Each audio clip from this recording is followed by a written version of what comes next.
Benvenuto mister Miosi, come sempre un grande atletico in campo in questo inizio di stagione, 4-0 contro l'Isola, nuovamente battuti, nuovamente a casa vostra, questa volta in campionato, 4-0 secco, il tempo diciamo è una delle migliori, però secondo me in campo si è vista tanta qualità. Sì, oggi sono contento, abbiamo fatto una grande gara e io ero sicuro di avere un grande gruppo.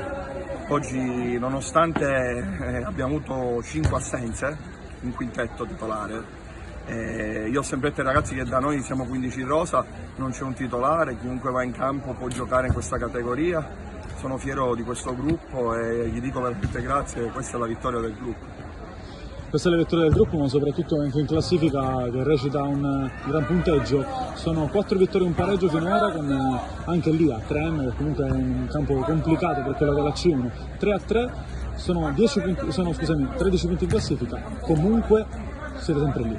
Sì, noi siamo contenti, sappiamo cosa dobbiamo fare, abbiamo degli obiettivi prefissati, abbiamo lavorato durante l'estate per cercare di fare un campionato di vertice, continueremo a lottare fino a quando possiamo, anche se siamo rimaneggiati noi abbiamo un obiettivo e siamo concentrati per questo obiettivo, speriamo di raggiungerlo, poi sarà il campo a parlare ma lotteremo fino alla fine.